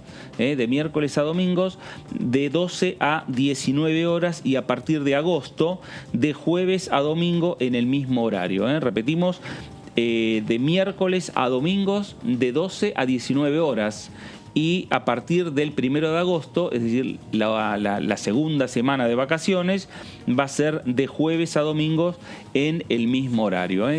Una propuesta importante, interesante. El Congreso, que está de receso en sus debates en comisión, está de receso en sus debates en los recintos, pero el Congreso se traslada del centro de Buenos Aires a Tecnópolis para que lo disfruten los más chicos. Sí, mientras estén de vacaciones escolares, que no va a haber visitas guiadas al Parlamento, bueno, va a estar el Congreso en Tecnópolis, que tiene una amplia oferta, y Fer, también en ese stand va a haber una posibilidad interesante que se llama Bancátela, que viene de banca, donde los niños más grandes, llamados los adolescentes, podrán dar una especie de discurso de algún tema que les interese defender, y después, desde la organización ahí del stand, le van a enviar ese discurso en formato video, por donde quieran, por WhatsApp también se lo van a poder enviar, así que eso va a estar interesante para los más... los más chicos, los que son menos vergonzosos, digamos, los más extrovertidos. Y ojalá que les toque los días como estamos viendo en estas imágenes, días soleados, días para poder disfrutarlo, ¿no? Durante toda la tarde. Porque es la vuelta plena de Tecnópolis. Yo no me acuerdo si el año pasado ya hubo, pero estábamos en segunda ola. Estábamos, claro. Sí, exactamente. no me acuerdo si estuvo. Y seguramente en estos días ya va a haber un equipo de Diputados Televisión recorriendo Tecnópolis y vamos a tener imágenes y vamos a tener notas, ¿no? ¿Nos trasladamos allá? Ay, salgamos en vivo desde Tecnópolis. Eso ya no sé, eso ya es es otro costo. A ver, nos quedan unos minutos de programa. A ver, la agenda con temas centrales, más allá de esto de Tecnópolis, está, repetimos, ley de alquileres para la oposición, uno de los temas centrales, nos decía Gabriela Lena. Y después están los temas productivos, ¿no? Para el oficialismo, como es el tema de agroindustria, como es el tema de compra argentino. Electromovilidad. El tema de la moratoria. Sí, la moratoria, ¿no? Es otro tema que habrá que ver si, por decreto finalmente se prorroga y se espera luego que en agosto se pueda aprobar una ley. También en el mes de agosto está previsto, según confirmó el propio jefe del Frente de Todos, Germán Martínez, que venga Juan Mansur, el jefe de gabinete que asumió en septiembre del año pasado y recién ha visitado una sola vez el Congreso, pero en el Senado. No tenemos fecha todavía, José, para la presencia de Mansur. No, cuando lo anunció Germán Martínez en su discurso al principio de la sesión de hace 2 semanas, dijo que todavía que se ponía en marcha todas las cuestiones burocráticas para acordar la presentación y en fecha de terminar. Claro, que eso lo dijo al principio de la sesión y después en el medio de la sesión la diputada Vidal volvió a pedir la presencia del ministro. Por las 7 de la tarde, 8 más o menos, ¿no? Sí, insistió, presentó, fue un apartamento de reglamento para traer un proyecto de Soer El Zucaria, para justamente reclamando la presencia, y Germán Martínez le contestó, le dijo que que ella ya lo había dicho al principio, pero ella no estaba al principio. Claro. Y mientras los diputados van a trabajar en los diferentes proyectos, también seguramente van a ir trabajando en las preguntas que desde el Congreso le van a enviar al jefe de gabinete, y el jefe de gabinete o jefatura de gabinete contestará de manera escrita y lo ampliará cuando venga Juan Mansur al recinto de la Cámara de Diputados. Nos vamos, Meli, gracias. Gracias, Fer, buen fin de. José, gracias. Un gusto. Buen fin de semana, usted también, buen fin de semana. Gracias por estar ahí, quédese en la señal. Esto es Diputados Televisión, esto fue el análisis. Quédese para seguir escuchando más opiniones de los diputados nacionales. Gracias.